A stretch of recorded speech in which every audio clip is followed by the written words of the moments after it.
Today we're talking about sales pages and where you should host your sales page for your course or your webinar or whatever it may be. We're going to talk about where to actually put that sales page. So if you're selling something, looking to sell something, this episode is going to be perfect for you.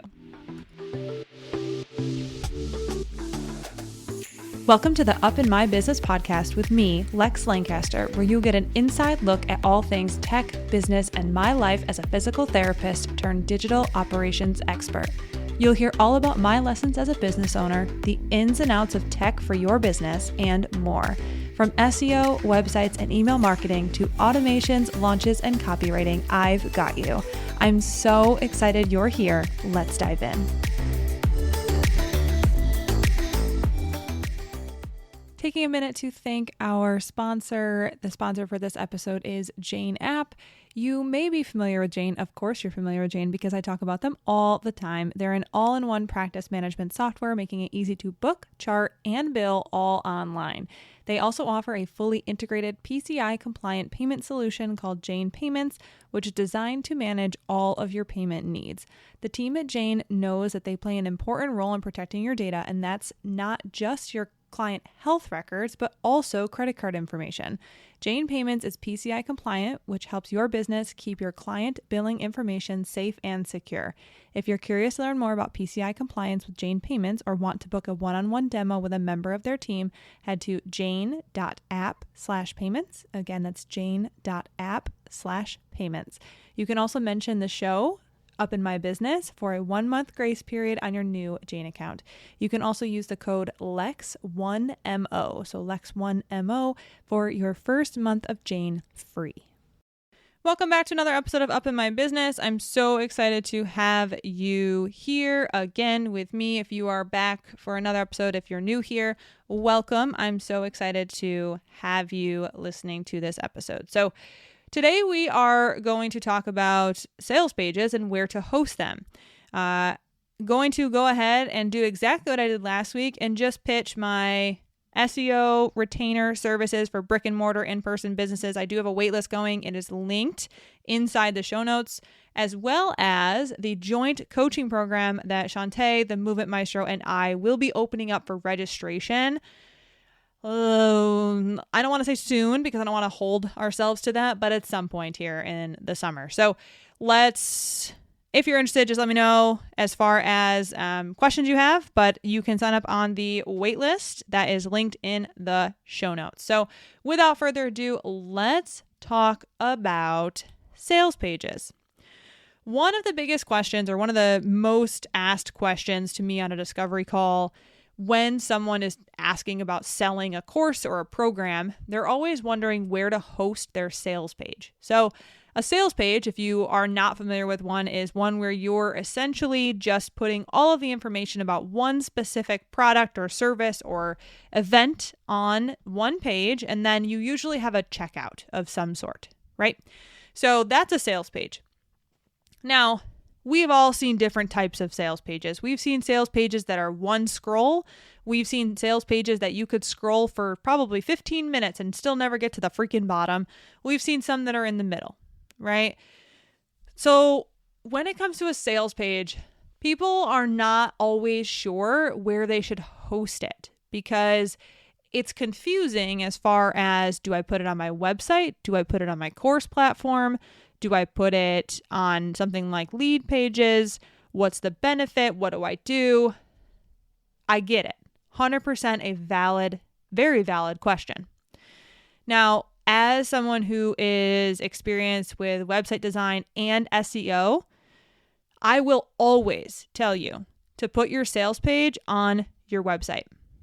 Always. I will never not tell you that because your sales pages can bring you SEO boosts. Now, people are going to say to me, if you know a lot about SEO, you will say to me like, but is that really worth it because you're not really connecting the page to anything? Yeah, of course it's worth it because we're getting some more traction and we're getting more hits and more clicks on that page. So it is a great place to keep your sales page, right, on your website. Now, some people will say, well, what do you mean on your website, right? So when you talk about your website, we always talk about it being connected to a domain. So lexlancaster.com. That's my domain. If I host a sales page on my website, what it might look like is lexlancaster.com/SEO school, and that's my sales page. The reason why I like to host sales pages on the website is because we're associating a page on our site with our domain. So our domain, lexlancaster.com, is going to get more credibility, more hits because it's getting a lot of views. It's a great thing. It's a great, great thing. So when we're thinking about, well, where should we host it? Your website. That's always going to be my answer. Host it on your website. But, I recognize we have to talk about the options that exist and why the confusion exists. So the biggest piece of confusion about the whole website thing is that people are not entirely sure how to put a page on their website that other people can't get to. So when we're referencing this, it's usually referred to as a linked or a not linked page, or you can call it a navigational page or a backend page. So if we have a navigational page, I want you to picture on a website, you have a navigation bar at the top. It's usually at the top of the site. If a page is navigational in nature, it's going to be on that bar. If a page is a backend page, it's not going to be on that bar. That's typically how we want our sales pages to live. Are there caveats? Yes, absolutely. We're not going to get into those today. But a sales page should be living typically on the back end of a website as a not linked or a back end web page. Most website platforms have two different sections for your navigational bar and your back-end pages. If you have WordPress, I won't be able to help you because it's different for different platform builders within WordPress, but I know for a fact for Wix and Squarespace, they have their own sections. So you want to build your sales page typically on that back-end or as a back-end website page. So it's not in that navigational bar. That's a huge piece of confusion because people don't want it in their navigational bar and they'll say, but I don't want it up there. So why would I put it on my website? You don't have to. You never have to. Okay. So that's the biggest thing that I want to make sure I go over. Now, some people will say, but I don't have so if I have a website and I have to build a sales page, they will say, I don't know how to build a sales page on my website. And for me, I just have to say, I get it. I understand. And this is where I'm going to talk about something at the end of this episode that I came up with just before when I was planning this episode. I was like, this needs to exist because I get it. This is why people get confused. This is why it stinks. People hear that it's easier to build landing pages for courses and whatever on something called lead pages. I always hear that. They're like, well, it's so easy to build on there. That's fine. I love that. The problem is, and people don't necessarily see this until they're ready to do the thing, is that you have to pay a lot of money for lead pages. So in order to have a landing page on lead pages, it's not too expensive. I want to say it's like $99 a month, which actually my eyes are like kind of huge when I say that. I believe it's $99 a month. Please don't quote me on that though, because I'm unfamiliar with their whole pricing structure because it's different. But then you have to pay more in order to have a cart on there. So here's my problems with hosting it on lead pages. The first thing is that you're paying money for something you're already paying money for elsewhere. So if you have a website, you're already paying money for that website. There's no reason to buy another platform to have landing pages on. Why would you have double the expenses? That doesn't even make sense to me. Doesn't make sense. You're already paying for something. 2, you have to pay more in order to freaking buy something on it for your people to buy something. So if you're thinking about sales in general, as far as like you're selling a course, I want you to think about your own behavior. If you go to someone's site and they have a product that you want to buy, if you have to click multiple times to get to the actual cart and check out, you're much less likely to actually check out. It just is what it is. So you want to make sure there are not a ton of clicks involved when it comes to checking out for a product. Excuse me. So for lead pages, if you post your lead page or your landing page on lead pages and then have a checkout somewhere else, I don't care where, like Stripe, or you have it on Square or PayPal, whatever it may be, your website too, people do that. If you do that, now people have to click multiple times instead of just adding it to their cart and buying. And in my head, I'm like, why are we doing this? People are going to leave. They'll leave. They won't buy. you got to make it super easy. So my biggest problem is the fact that like you have to pay more money and you're not really doing yourself any benefit as far as clicking, like how many clicks people have to do and the design component. I understand, I will 1000% say that I understand the designing of a sales page. And if you have Squarespace, I do have a solution for you. And if you have Kajabi, I have a solution for you. So stay tuned for that. But I get the design component. I totally understand where you're coming from. There's a solution. I promise. I have the solution. We'll talk about it at the end. But when it comes to lead pages as well, you're not getting SEO boosts during your launches. And if you're someone who has a program, let me back up. That's my reverse sound. You're not getting SEO boosts because no one is going to your actual domain. So if you build a page on lead pages, you're not building it on your actual domain. So www.lexlancaster.com. It's usually lexlancaster.leadpages.com or something like that. So my actual domain, lexlancaster.com, is not getting any boost. It's not benefiting it at all. In a world where it's really kind of crowded in some spaces, it's great to make sure that you're doing whatever you can to get found online. So if that is having a page on your site compared to having a page on lead pages, then I would definitely put it on your website, right? So you want to do the things that are going to get you found or get you in front of an audience and make sure that you're getting that SEO boost. So with that being said, if it's not being hosted on your domain, you're not able to get those clicks, the SEO boost, etc.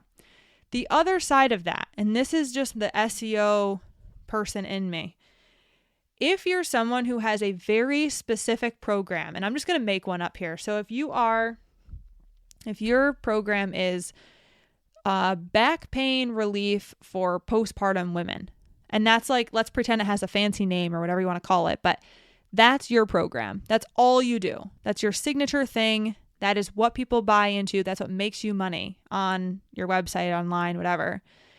You can't attach that to your domain and continuously get SEO for that unless it's on your website.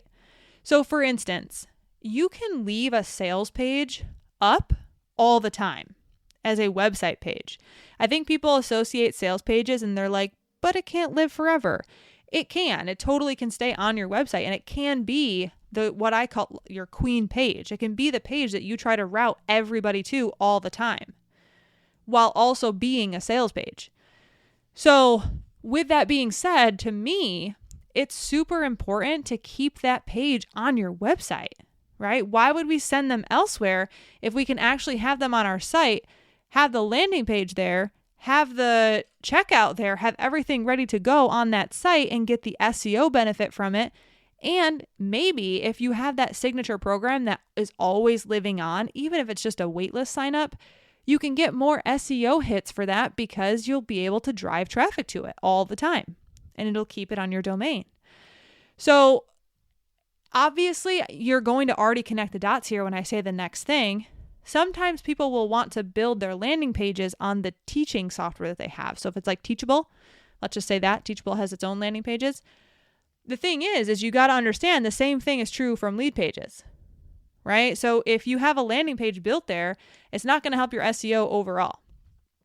So I would much rather have your sales pages built on your website always.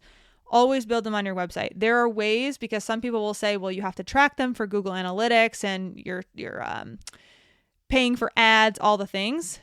You can do all of that stuff with the correct setup on your website. So my biggest thing is keeping your sales pages on your website, on your domain, because one, SEO benefit. You are getting a benefit from SEO, or you're getting SEO boost, if you will, because people are going to that site. People are clicking on things on that site. People are visiting that sales page. Two, you can have less clicks. So even if your course is hosted somewhere else and you post your website page on your website, you link to the checkout on that other platform right on your site. So the sales page exists on your website. The button will then lead them to a checkout page on your platform or course learning platform, whatever it may be. So less clicks. The third thing is that you can get that SEO benefit of living on your site forever, living on your site forever. So if you have a signature program that's always open for enrollment or a waitlist feature, then it's wonderful to be able to put that right on your website and have it live forever, get the SEO hits, drive traffic to it. So if you're ever thinking like, I want to have a sales page, where am I going to put it? Please put it on your website. Please put it on your website. That's the answer to the question. So should you put your website, or should you put your sales page on your website, your course learning platform, or something like Lead Pages? Please put it on your website. Okay. So that is my big spiel. As I was planning this episode out, I was like, I sell already on my site. I sell website templates, right? So you already probably know based on last week's episode that I do have options for website templates. I also have sales page templates for Kajabi and Squarespace. I'm going to put a landing page in my show notes. What I think I'm going to do is because the way that this would have to work is it'd be very much so like a flash sale type of thing, because there's some things that I have to do on the back end of the whole process that would actually be pretty time consuming for me to have to relay directions and all the things. So I think what I'm going to do is I'm going to do a flash sale of website templates for sales pages, or a sales page template for a website. It will only be for Squarespace and Kajabi. I don't do Wix. So it'll be Squarespace and Kajabi website, a template for a sales page. So I will put a landing page link in my show notes. If you're in need of a sales page, what this sales page will have is my exact layout for a sales page with prompts inside of it. So what you'll see is like, this is where you'll put the title of the program. This is where you'll put who it's for. This is where you'll put who it's not for. And it'll be all designed. So all you'll have to do is toss your own copy into it. So I'm going to put a landing page for that, because I was thinking about it and I was like, I have a solution for this. If I want more people to do it, why don't I just help them with the solution of the design component? Because I know that everyone knows that they want to put it on their website, but something like Lead Pages feels more like Canva. And I'm like, I get it. I understand. I get that feels like Canva, but let's keep it on your website. So I'll put a landing page there. What I'll do is I might do a flash sale, and it'll be like a day or something like that. And I'll just say, website sales page template flash sale, and I'll email that waitlist first, and I'll see if people are interested. If no one's interested, then I'm not going to do it. Like, plain and simple, I won't do it. But if I get enough interest, I would love to help you with the design component and just give you that template that I have for a sales page. So that's all I've got for you. I hope that answers the question of where should you host that landing page for your course or your webinar or your workshop, whatever it may be. Host it all on your website. Super, super important to me to get that out to you, because when you consider all things, it just makes sense. And we want to keep our costs low. We want to make sure we're getting that SEO benefit. And we also want to make sure that we're setting ourselves up for success in the future. And knowing that we have a recurring cost of a website and we don't need to incur another cost, that feels really good to me. And knowing that you can get more SEO and get found online potentially because you're going to get that SEO boost for that sales page, that feels super good to me too. So I hope that gives you a little bit of insight as far as where you should be hosting it. If you have questions, as always, please let me know. And check out all those landing pages. I do have them all linked in the show notes for the joint coaching program, the SEO retainers, as well as that potential sales page flash sale day. I'm not sure if I'm going to do it yet. We'll see. So let me know if you have questions. And I thank you so much for being here. I will catch you next time.